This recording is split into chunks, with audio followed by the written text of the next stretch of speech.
นะโมตัสสะภะคะวะโตอะระหะโตสัมมาสัมพุทธัสสะนะโมตัสสะภะคะวะโตอะระหะโตสัมมาสัมพุทธัสสะนะโมตัสสะภะคะวะโตอะระหะโตสัมมาสัมพุทธัสสะเยจะโหสัมมาทัคคาเทธัมเมธัมมานุวัตติโนติจันนะภรมิสันติมัจจุเทยังสุรุธารังติ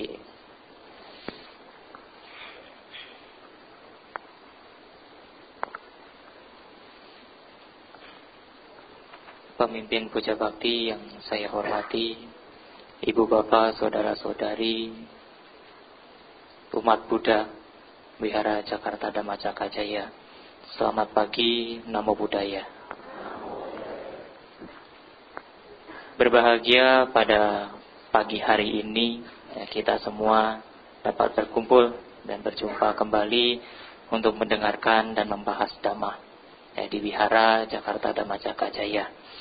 Tentu apa yang kita lakukan ini sudah menjadi rutinitas kita berminggu-minggu, atau bahkan ada umat yang hampir setiap minggu datang ke Dhammacakka untuk mengikuti kegiatan-kegiatan. Ibu, bapak, saudara, mengawali uraian Dhamma pada pagi hari ini, saya akan membuka dengan satu cerita atau curhatan. Kalau kita melihat perkembangan Dhamma di tahun sekarang dengan awal tahun 2000-an, ketika itu saya juga masih SD SMP, perkembangan Dhamma itu sangat jauh berbeda. Untuk saat ini sangat mudah sekali mencari buku-buku Dhamma, mencari artikel-artikel Dhamma. Kalau dulu-dulu itu mau cari bacaan tentang Dhamma itu sangat sulit. Mau cari yang namanya Tipitaka itu seperti apapun kita tidak tahu. Sulit sekali. Untuk saat ini sangat mudah sekali untuk memiliki Tipitaka. Ibu bapak tinggal buka Google Play Store-nya, di-download Tipitaka, bisa buka. Kalau ditanya umat Buddha kitab sucinya mana, nggak bisa nunjukin yang asli, tunjukin yang di handphone ini. Nanti kalau mau sumpah jabatan, biasanya umat Buddha itu paling susah. Bawa buku Parita pada Mapada ya, nanti yang dipegang di atas kepala. Sekarang kalau mau bercanda, mau gampang, oh tenang Bante, ada aplikasi Tipitaka. Angkat handphone, taruh di atas kepala, ambil sumpah jabatan. Sekarang sangat dengan mudah. Mau baca yang namanya Anggutara Nikaya, apa Bantenya ceramahnya benar atau enggak, bicara tentang Sangyutta Nikaya dengan yang lain, mudah dapatnya. Tinggal buka websitenya Dhammacita, download free. Tinggal ke Klaten, minta bukunya, dapat. Sangat mudah. Bahkan saking mudahnya mendapatkan buku-buku itu, ibu bapak, enggak jarang wihara-wihara, tempat-tempat tertentu yang menumpuk buku-bukunya sampai bulukan. Saking banyaknya buku gratis Dhamma, numpuk, enggak dibaca. Padahal kalau lihat beberapa tahun yang lalu, di awal tahun 2000-an atau tahun 90-an, mau cari buku yang seperti itu sangat sulit, sangat susah. Sekarang saking mudahnya, bukannya dibaca malah ditumpuk. Oh Bante baca suta-suta kepanjangan, kurang paham. Masih ada solusi. Bante-bantenya sudah ada beberapa, bahkan banyak yang menulis buku yang isinya artikel-artikel singkat. Seperti Bante Kemadiro, Bante Dhammasubbo, Bante Ugaseno, dengan yang lain-lain. Itu banyak menulis buku. Ada renungan-renungan Bante Sacadamo, kemudian Bante Abaya, banyak sekali. Bante Sadawiro. Jadi tidak ada alasan bagi kita untuk tidak membaca Dhamma. Ibu bapak punya Facebook semua, Bante-bantenya kan sering bikin quotes, bikin uraian Dhamma singkat di Facebook, dibaca. Bante sumbernya nggak terjamin, yang di buku. Artikel-artikel pasti memiliki sumber-sumber yang jelas. Nah, kalau nulisnya nggak jelas, sumbernya nggak jelas, patut dipertanyakan. Ini Bantenya ngambil dari mana? Nah, ada sumber yang jelas. Dan itu bisa dipertanggungjawabkan. Ibu bapak bisa cek? Bisa, buka. Nanti belajar lagi. Sangat mudah untuk saat ini. Ya, perkembangan teknologi pun sangat menunjang. Ya, bahkan tak jarang beberapa wihara, beberapa tempat pun ikut terlibat di dalam perkembangan itu. Ya, menyebarkan informasi sekarang sangat mudah. Bahkan ada satu wihara yang sampai punya aplikasi di Android-nya. Ya, wihara Ratanagraha Greenfield kalau tidak salah punya aplikasi namanya Dhammagraha. Isinya tentang kegiatan wiharanya. Nah, saya nggak dapat fee kok ngomong tentang wihara itu ya. Ini informasi. Perkembangan Dhamma itu sangat cepat. Dapat dengan mudah. Akan tetapi ibu bapak, nah seperti yang saya sudah tulis di sana. Ya, enaknya ceramah di sini nggak perlu ngomong panjang lebar, ibu bapak sudah baca. Seperti dalam itu saya tulis. Perkembangan seperti itu, perkembangan teknologi yang cepat, mendapatkan sumber-sumber Dhamma dengan mudah, tetapi harus seiring dengan praktiknya. Bukan malah dengan mudahnya mendapatkan Dhamma, kita mengkesampingkan praktik Dhammanya. Oh, berarti saya sudah tahu ini, oh saya sudah tahu itu. Hanya sekedar tahu. Tidak menjadi di sini apa? Melakukan, mempraktikkan Dhamma itu sendiri. Nah, itu yang sangat sulit. Tadi saya cerita, nah, bukan cerita, ngobrol bareng dengan Pak Charles. Banyak, Bante, umat-umat Buddha yang akhirnya berpindah haluan, ya, berpindah tempat dari Buddhis menuju yang lainnya. Mungkin ada sebagian teman ibu bapak atau saudara yang seperti itu juga. Apa masalahnya? Nah, kalau baca Dhamma, belajar Dhamma, ya mudah sekarang. Ya, mempraktikkan Dhammanya inilah yang sulit. Bagaimana kita merasakan indahnya Dhamma kalau kita tidak mempraktikannya? Bagaimana kita merasakan manfaat dari Dhamma kalau kita tidak mencoba mempraktikannya? Bulak-balik bantenya ceramah tentang Dhamma, sila lagi, samadhi lagi, tapi kita tidak praktik, apa yang mau didapat? Kunci keberhasilan atau kunci kita merasakan Dhamma itu sendiri ya dari praktiknya. Nah, mereka yang bisa berpindah seperti itu ibarat makan durian. Ya. Siapa yang suka durian? Durian itu kan orang bilang enak, yang nggak suka sih bilangnya nggak enak, bau. Ibarat makan durian, kalau cuma diliatin, dicium wanginya, bisa nggak nikmatin rasa durian yang wah mantep banget itu. Apalagi panas-panas gini sambil minum yang dingin-dingin. Makan durian. Kalau cuma dicium, oh saya tahu wangi banget durian itu enak. Tapi kalau nggak dimakan, jangan harap merasakan enaknya durian. Tapi kalau sudah coba, wah nagih. Kalau yang suka, tapi patut coba suka. Dilihat aja, nggak dibuka, bisa nggak nikmatinnya? Enggak. Ada usaha untuk membuka durian itu.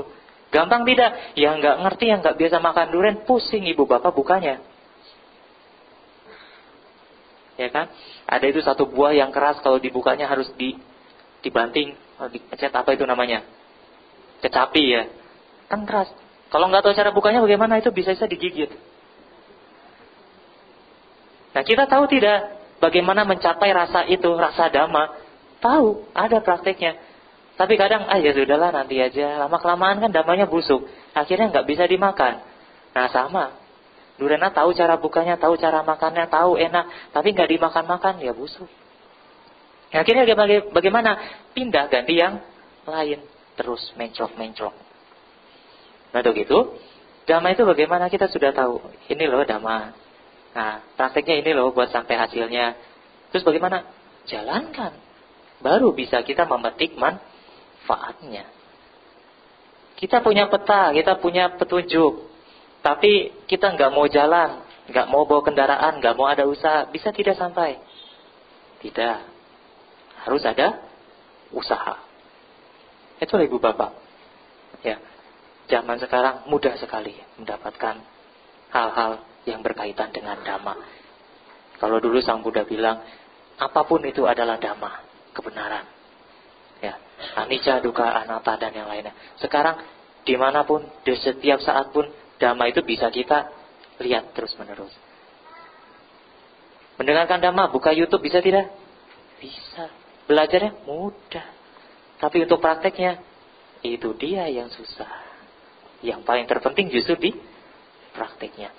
Nah, ibu bapak saudara-saudari, pada pagi hari ini yang akan saya uraikan adalah tentang manfaat kita mempraktikkan dhamma. Ya, ini diambil dari Panyawudi Sutta Anguttara Nikaya. Ya, kalau kita biasa mendengarkan manfaat dari praktik sila, samadhi, dan panya atau dhamma kelompok yang lainnya, biasanya itu tertuju pada padamnya kilesa, mencapai kebahagiaan tertinggi dengan yang lainnya. Tetapi justru karena pencapaian yang seperti itu tinggi-tinggi, terkadang kita menjadi pesimis, betul tidak? Waktu kapan hari saya pernah ceramah di sini beberapa bulan yang lalu tentang kualitas atau jenis-jenis individu. Dikatakan di dalamnya ada wajiru pamacito, pugala, manusia dengan pikiran seperti berlian. Ya, saya tanya waktu itu, bisa tidak kita menjadi manusia dengan pikiran seperti berlian, menjadi seorang arahat? Kita pun diam banyak. Kira-kira bisa tidak ya? Ragu. Nyampe enggak ya? Ragu. Kenapa? Ngelihat silanya aja masih bolong-bolong, dana goceng aja masih diungkit. Nah, dana makanan yang gak dimakan bantenya besok-besok nggak mau datang lagi. Nah, nanti panas sedikit protes, bantenya ceramahnya lama dikit, nah, ngeluh lagi. Jadi kalau ditanya bisa tidak jadi arahat, diem, menunduk. Itu karena apa? Wah, arahat itu kayaknya sesuatu yang tinggi, sesuatu yang jauh. Nah, akan tetapi manfaat terdekat, ya, yang awal, manfaat terawal ketika kita mempraktikkan dhamma pun ada sebenarnya, namun kita jarang melihat manfaat itu. Nah, di dalam Panyawudi Sutta dikatakan ada 4 hal atau 4 manfaat awal bagi seseorang ketika melaksanakan atau mempraktikkan dhamma. Ya, di antaranya ada Sakpurisa Sang Sewo, Saddhamma Sawana, Yoniso Manasikara, dan Dhamma Nudhamma Patipati. Ini 4 hal, 4 manfaat awal ketika kita mempraktikkan dhamma. Yang pertama, Sapurisa Sang Sewo, yaitu memiliki pergaulan yang baik. Ibu bapak saudara, ketika ibu bapak senantiasa mempraktikkan dhamma dengan benar, yang sesuai dengan dhamma itu sendiri, seperti hari ini datang kuihara, kemudian mempraktikkan dana, nanti ada dana makan siang, ketika itu dilakukan dengan baik, itu akan menunjang pada manfaat memiliki pergaulan dengan orang-orang yang baik. Ibu bapak datang kuihara mendengarkan dhamma, semua mendengarkan dhamma, menyimak dengan baik. Pada saat ini, orang-orang yang berkumpul di dalam sini adalah orang-orang yang baik. Ya, saya pernah ngomong juga, minimal di dalam wihara sini baik. Nanti ketika keluar wihara, di belokan sana itu lampu merah macet, ngelakson yang nggak berhenti-berhenti, emosinya tinggi, menjadi tidak baik, itu sudah keluar wihara. Berarti praktiknya, datang ke wiharanya belum maksimal melakukannya. Atau jangan-jangan ketika duduk di sini pun pikirannya sudah tidak baik. Apa? Sendal saya udah bolong tadi, udah copot, nanti di depan ada sendal bagus, tuker ah. Sudah mulai tidak baik. Tapi ketika bermeditasi, baca bacaan, mendengarkan dhamma, ibu bapak ini orang-orang yang baik. Baik untuk apa? Minimal baik mau datang kuihara, itu pun sudah, ya balik lagi, baik lagi aja. Datang ke wihara, tinggal di wihara, mendengarkan dhamma dengan yang lainnya. Nah ini seperti saya ingat satu ucapan orang tua saya, mama saya. Ketika awal saya menjadi samanera, ya mendapatkan izin jadi samanera. Dengan sederhana mama saya bilang, kalau kamu jadi samanera, kan tinggal di wihara, sudah pasti baik. Ya kenapa? Jelas, nggak mungkin saya pakai jubah nanti dugem, main kemana, ya kan? Nanti pakai jubah dugem kan itu siapa botak-botak berjubah di foto masuk Facebook. Nah, loh. Jangankan ke tempat itu, makan di tempat yang tidak semestinya pun masuk Facebook timbul pertanyaan dari umat. Jalan ke depan, nggak sengaja, ya di depannya ada perempuan, padahal jalannya juga nggak berdua, rame-rame di foto masuk Facebook. Mulai pikirannya menjelajah. Itu baru yang seperti itu. Nah ini sederhana ngomong gitu. Tinggal di wihara pasti baik.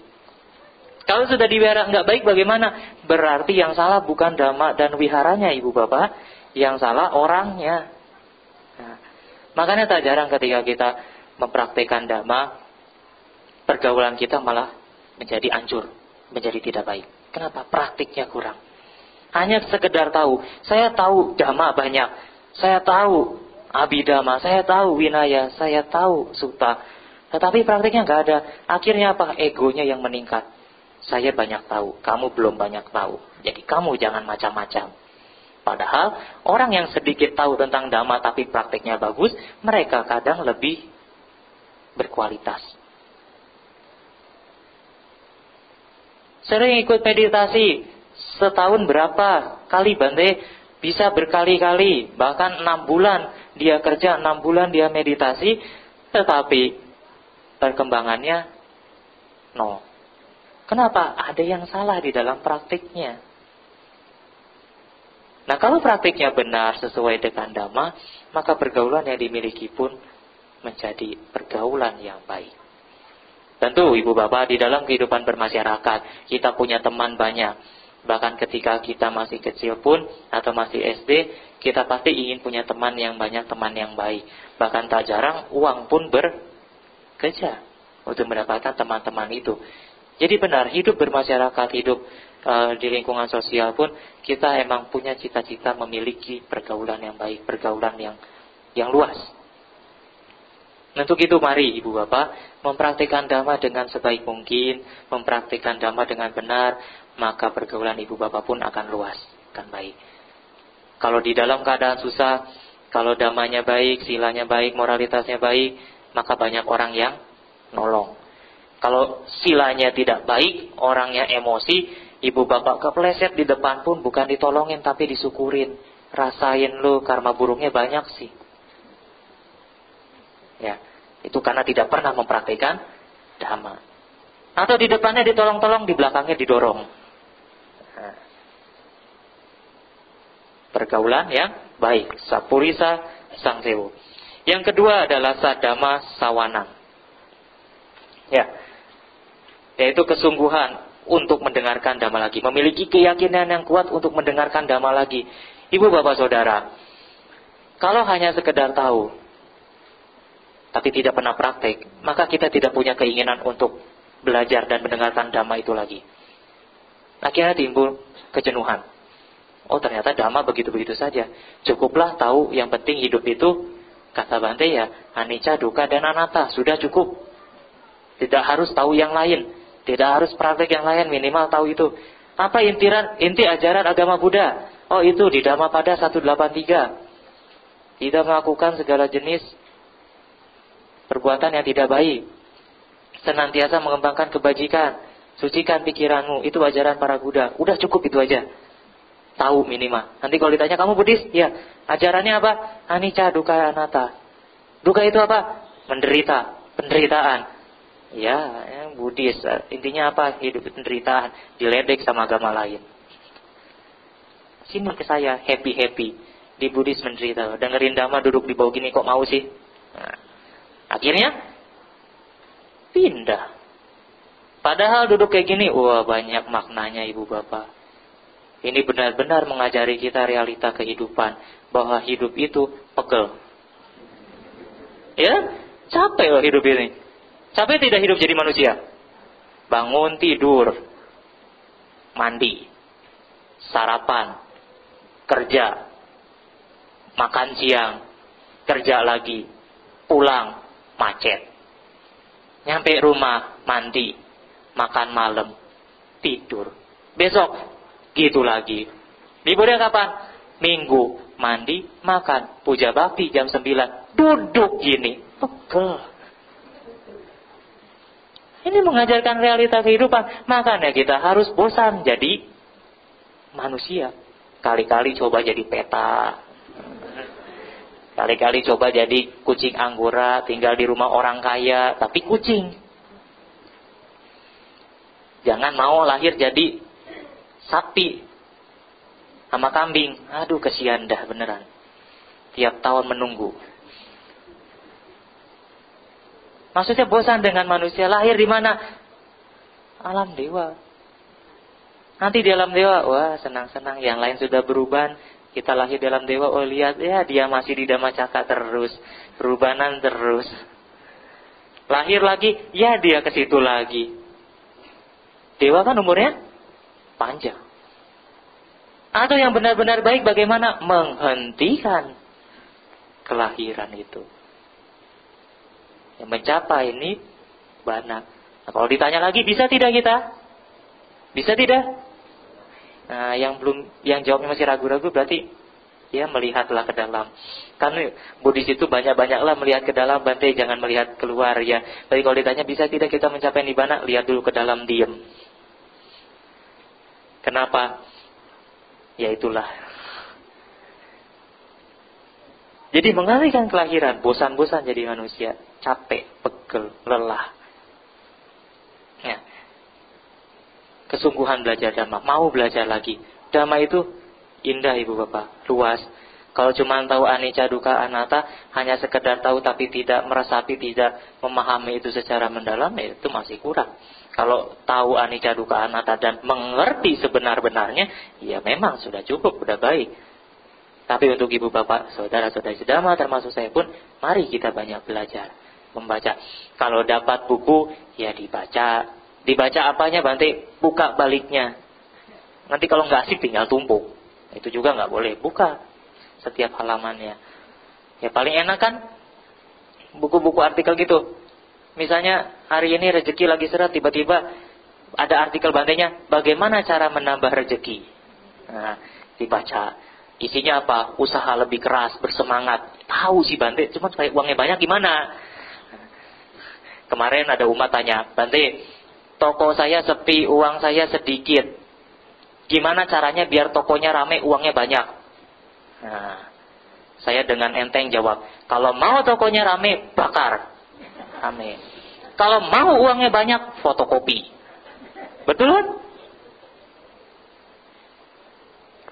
Kalau tokonya dibakar, rame nggak? Rame Ibu Bapak. Banyak orang datang. Kenapa? Ngelihat kebakaran.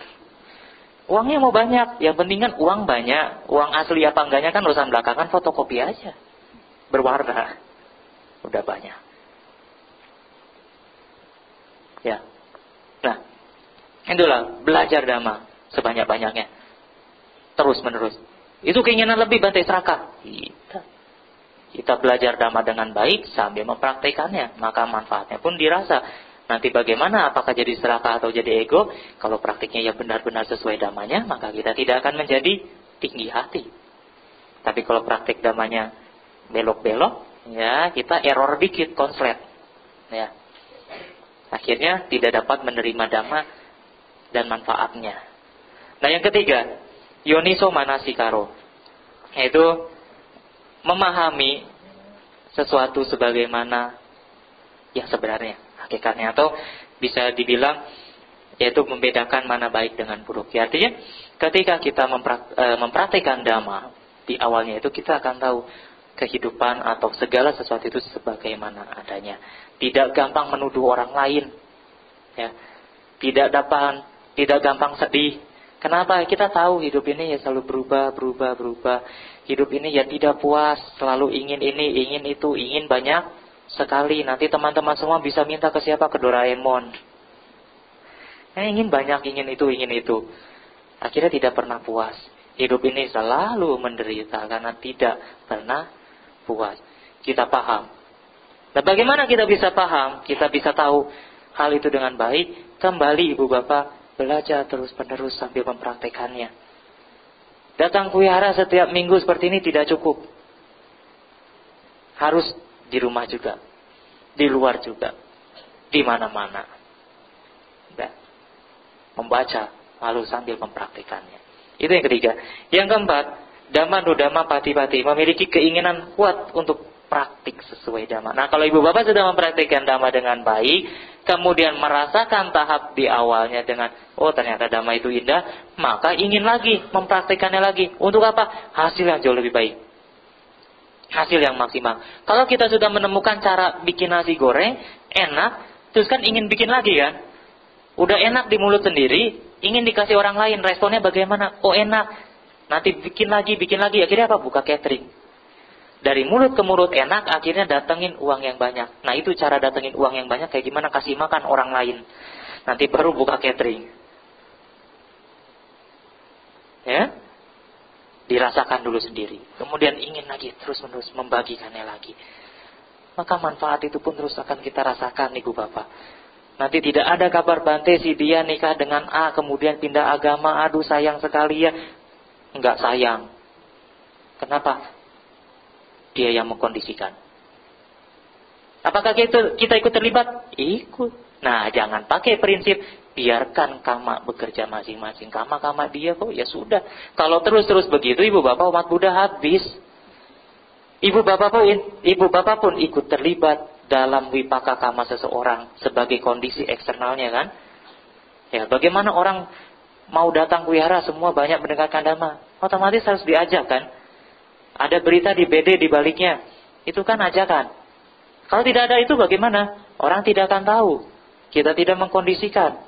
Akhirnya wiharanya sepi, habis. Nah, jadi kita pun ikut terlibat, jangan berpikirnya ya sudahlah, karma dialah bekerja, dia pindah agama, biar aja nanti tahu rasa sendiri. Ya kalau dia tahu rasanya, kalau tidak tahu bagaimana? Enggak terus-terusan. Jadi harus terus-menerus mengkondisikannya.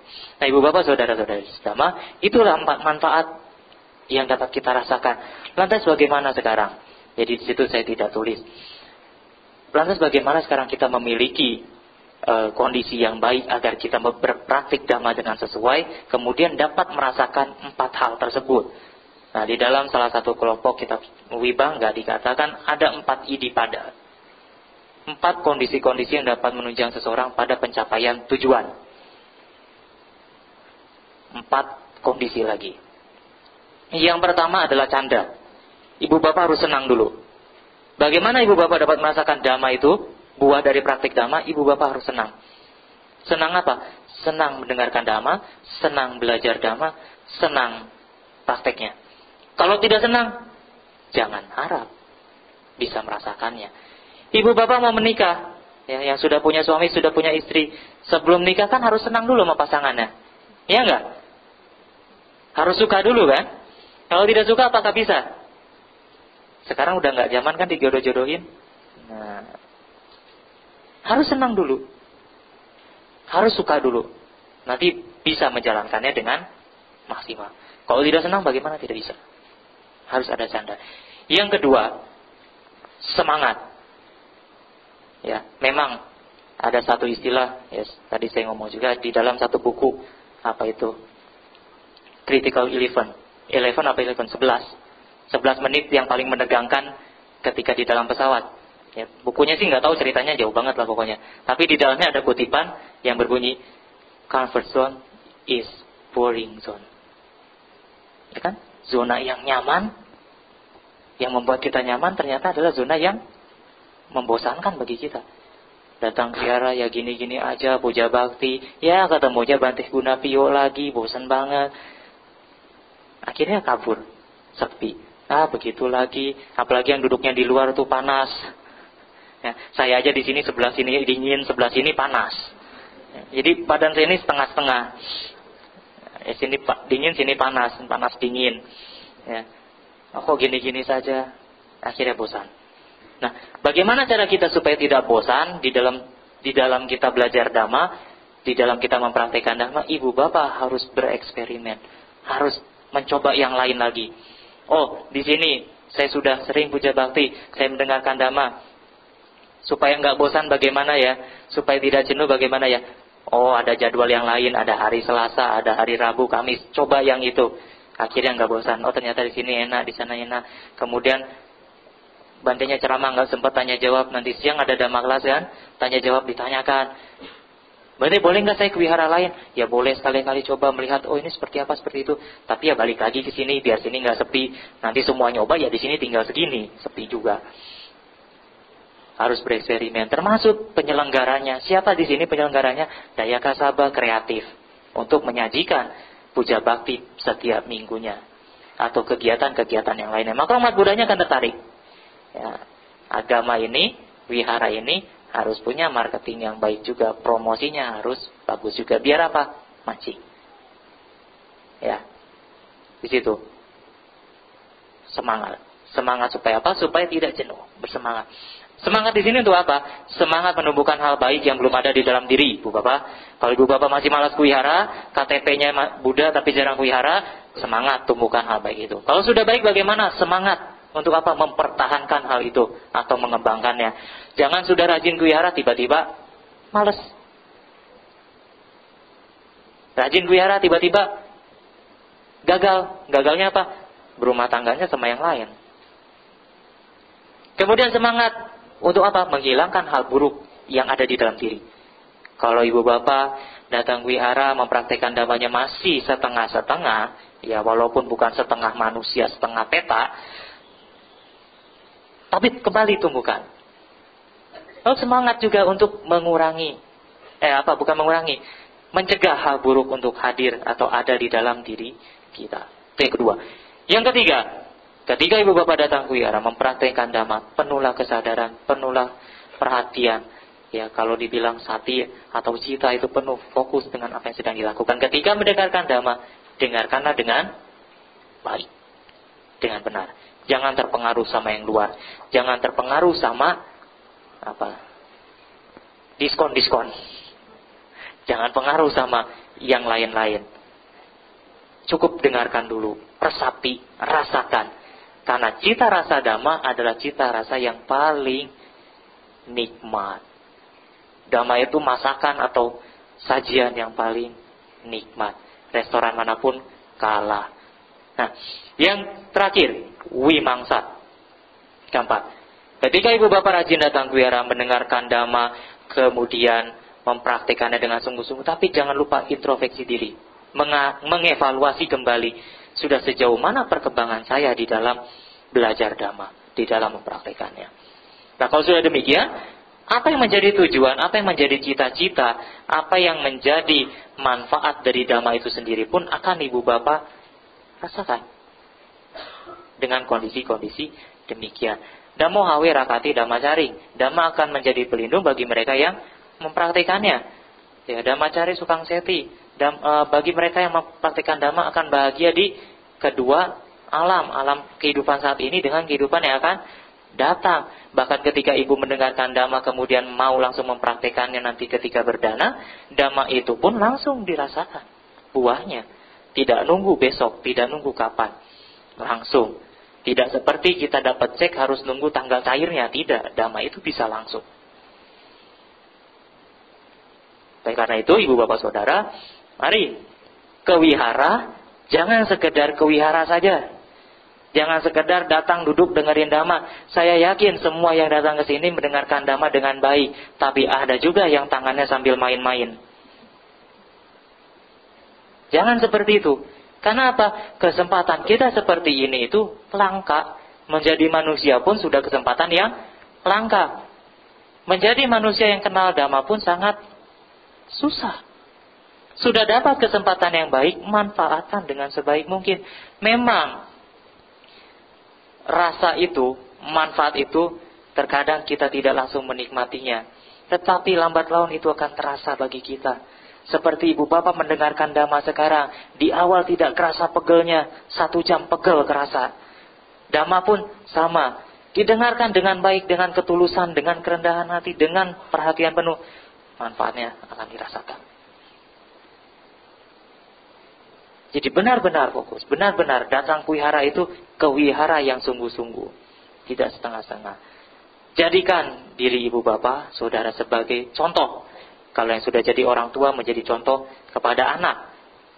Kalau yang masih belum berkeluarga, ya jadikan contoh bagi teman-temannya untuk mau wihara dengan sungguh-sungguh.